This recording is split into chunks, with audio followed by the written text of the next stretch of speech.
Hey guys, Victoria here, and welcome to 2023 and the Geeky Sandbox ASMR version. Just kidding, not ASMR version, but welcome! We have a lot to talk about. The movie M3GAN just came out, a movie that I did not think I would see whatsoever, and I remember the text that I sent Steven. I said, let's start off the year with a movie that's probably going to be shitty. My quote, which was rude, but I was like, I don't even know if it's going to be great. But let's go ahead and talk about it, guys. If you have not seen the movie M3GAN, you are totally free to tune into this review because it is going to be non-spoilery, as we always say. If you do want a spoiler review of the film, go ahead and drop that down in the comments. But yes, this is going to be a non-spoiler review over the movie M3GAN. And of course, if you are new to this channel, go ahead and hit that subscribe button so you can get more videos like this. So M3GAN is a 2022 horror sci-fi film that follows a young girl who lost her family in a car accident, who is soon adopted by her aunt, who works at a very large, think Hasbro, but not Hasbro. This is another company who rivals with Hasbro, toy company. She's kind of like in the IT department. The movie kind of gives her a jack of all trades kind of hat, which Stephen and I talked about, which I'll get to that a little bit later. So you're not quite sure exactly which part she dabbles in, because she kind of does a little bit of IT and she does a little bit of art. But the point is, she works at this company and she takes in her niece, and she sees that her niece is having a really hard time kind of grieving and processing everything that happens. And so she creates M3GAN, a friend for her niece. And M3GAN actually starts off as a project for her work, and it stands for something that I can't remember, but I'm going to try to put like right here. Oh, this is where my space is, right here. But M3GAN is M3GAN, and it is an artificial doll. She introduces M3GAN to her niece, and her niece quickly becomes attached to M3GAN, and M3GAN starts learning quickly and decides, hey, I think I'm the one who deserves to be in your niece's life the most. I can just be rid of you. So with that horror aspect, you can kind of guess what happens when this AI doll, who is very quick at learning, terrorizes everyone and wants to be the last one standing. So the director of this film is Gerard. I keep wanting to say Gerard Johnstone, who directed a couple of films that I'm not quite familiar with. Something called the Jackie Brown Diaries. Oh, and then I see Housebound here. I have not seen Housebound in a long time. There are some kind of like, I'm kind of doing this because I kind of want to do this comedic kind of moments in Housebound, but it is mostly a mystery and kind of like slow burn horror. But if you have seen that movie on Netflix, then you understand that Gerard has a nice history of horror elements revolving around childhood trauma and incidents. So it kind of lends itself nicely to M3GAN. Of course, the story is by none other than James Wan, but the screenplay, person who wrote the story, crafted it nicely together, Akela Cooper. I've seen quite a few of the projects that she was involved with, obviously Malignant being the most recent one that she wrote, but she also produced Luke Cage, which my mom is a huge fan of. I also enjoyed Luke Cage, more so season 1. She also produced a couple of episodes of American Horror Story season 6, which was Roanoke, which is one of the most, I think one of the cleanest seasons. It's not my absolute favorite one, but it is one of the cleanest ones that doesn't absolutely fall victim to the American Horror Story end of season curse, where the landing isn't stuck, or they don't stick the landing. But I thought season 6 was really nice, so it's really awesome to know that she was involved with that. This is editor Victoria here, and I want to add in a couple of things about Akela Cooper because this is super exciting to me. First of all, it is really exciting that this is an excellent Black female screenwriter that is on this project and has been welcomed into Blumhouse with open and really supportive arms, just so much to the point where she is going to be, or has written, The Nun 2, which is slated to come out later this year, which I had no idea that there was going to be a sequel. At least I don't remember, maybe somewhere shoved in the back of my mind, but I think that's really awesome. I'm happy to support her career and just see where everything goes. Of course, before I saw the movie, I had no idea that Akela Cooper wrote it, so my joy of the movie and just having fun watching it, and then finding out that she wrote it and then all the other things that she wrote just kind of just wraps up the experience in a nice bow for me. And just moving on to our actors, of course, Gemma, who is our toy creator, artist, IT worker, aunt, Gemma, is played by Allison Williams. And Katie, the niece I mentioned, who is one of the leading actors in this film, is played by Violet McGraw.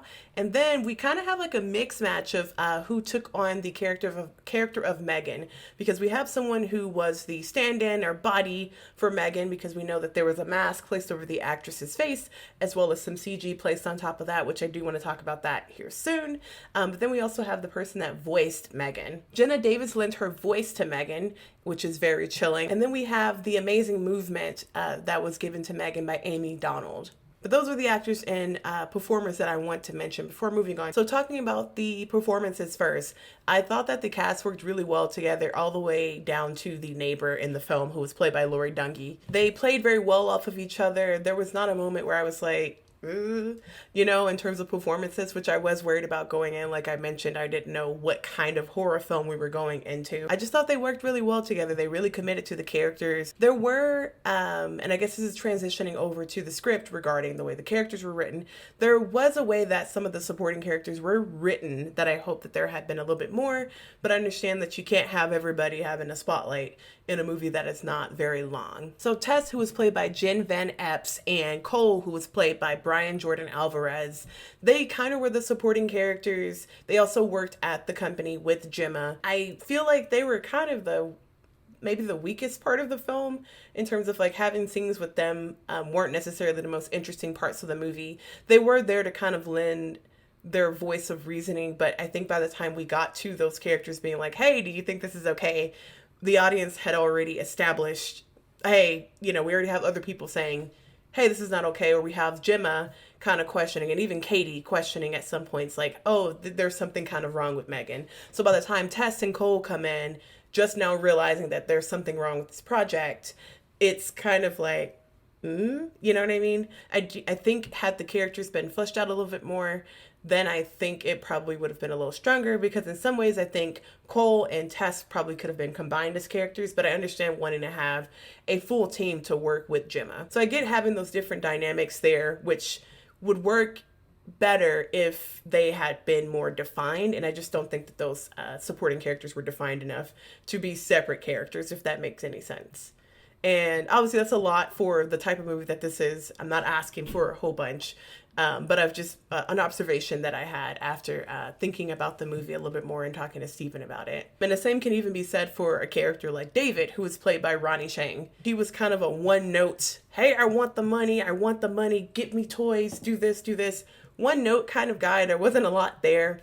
And sometimes in horror movies, you kind of have to sacrifice your characters sometimes and have like a one note kind of character, because you're not going to really be seeing them a lot. But we saw a lot of, maybe not that much, but we did see enough of David, who was the boss of this toy company. Maybe not the CEO, but like an important player, maybe like on-site type of boss, for me to have hoped that he had more than one note every time we saw him. And maybe it was done on purpose with the intent of like those kind of comedic elements kind of coming through. But in that case, then it may have felt a little bit misplaced.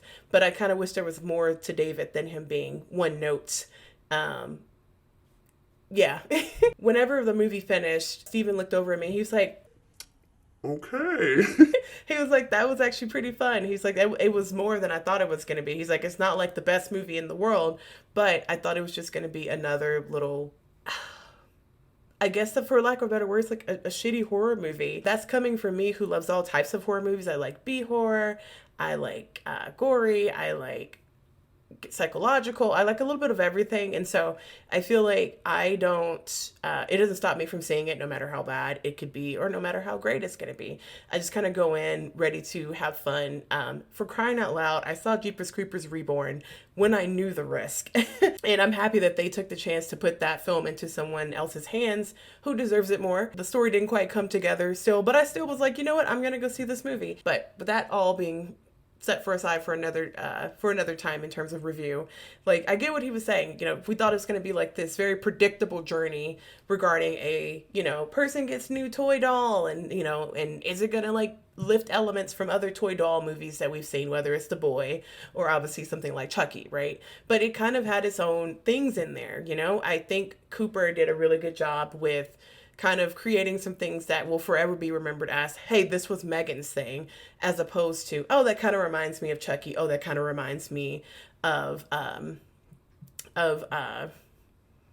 I can't think of his name right now, you know? And so I'm happy that she was able to create some of those iconic moments. The commitment there is different versus M3GAN's goal versus Chucky's goal. I think that also sets M3GAN apart from Chucky when people are going in comparing and whatnot. So I think that Akela had a huge odds stacked up against her in regard to creating a horror doll movie, because people don't really make those as much anymore. Of course, there are a couple of indie horror films where people do, and sometimes you kind of have to navigate, all right, we know what we're up against. We know who's done it before. Okay, how can we make ours different? And I think that they succeeded in that. Like, I saw an IMDb list of like the creepiest killer dolls, and M3GAN made the list.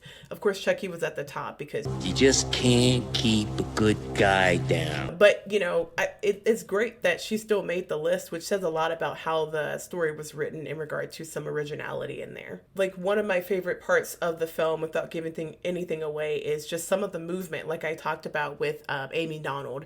There's a point where like M3GAN may malfunction, and like just the movement is like really creepy, and just the height difference between something like a doll like M3GAN who's 4 feet, just seeing something that's 4 feet tall move like that was probably the creepiest part for me. Not necessarily M3GAN's uncanny like face, but even that.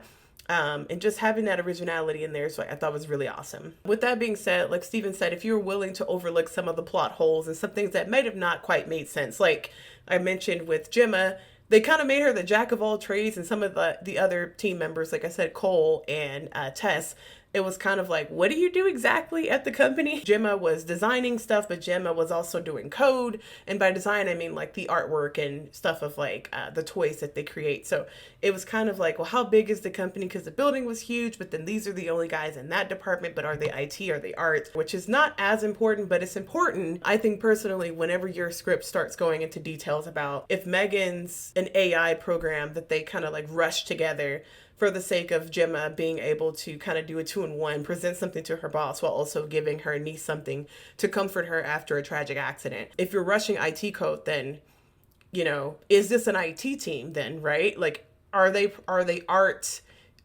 team that has IT skills? Is that why some of the mistakes are happen, or where some fail safes were forgotten that kind of leads M3GAN to be able to do whatever she wants to do? Like, is that why? Because then that would explain some of that. And so I think kind of maybe defining what they are in terms of like plot holes, but that's kind of bogging everything down. But that's just something that I thought about and that we talked about a lot after the movie. Like I said, if you're willing to ignore all of that, then it's a perfectly fun movie. Now, moving on outside of the script, I do want to talk about the CG because that's the biggest thing. It's nice that everything came together very clean and crisp regarding M3GAN's appearance. With the success of a movie like M3GAN, with the way people are taking it in, I think that there is potential for them to kind of go back before the movie starts in some ways, or kind of, you know, pull a Chucky or Child's Play where, you know, it was so successful, they take the ending and reshape it to where there could be a sequel and things like that. So I feel like the possibility is there. When Steven and I talked about it, he's like, there's no way they're doing a sequel. And I was like, money talks. Money is a big part of, you know, the film industry and entertainment industry in terms of like cranking out another one, right? Now, there are some films where I never thought they would do a sequel, like Inside Out. That movie's going to have a sequel, and I didn't think it needed a sequel, but it's having a sequel. Now, does it mean it's going to be bad? No. So I think the same thing could be said for this. With all that being said, what do I give M3GAN? I give M3GAN 3 out of 5 geeks. Like I said, it exceeded my expectations and not being another just crappy horror movie out there. If any of my friends were wanting to go see M3GAN, even though I saw it with Cutie, more than happy to go watch it again or watch it whenever it comes out to any sort of streaming platform.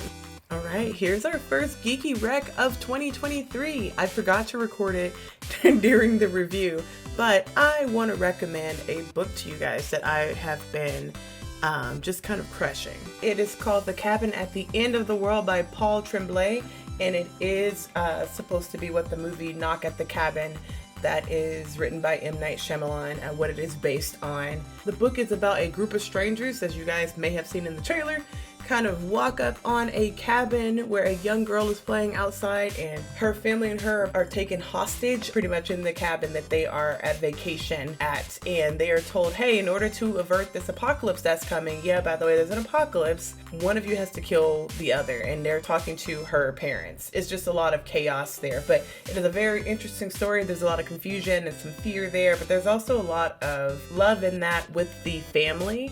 So if it's something that you're interested in, like I said, if you like that thriller aspect, and if you just want to see what M. Night Shyamalan may be pulling from regarding Paul Tremblay's material, I definitely say check it out. If you like this video, go ahead and give me a like rating down below. And of course, if you are new to this channel, again, go ahead and hit that subscribe button so you can get more reviews like this one. And until next time, I'll see you guys in the next video. Bye!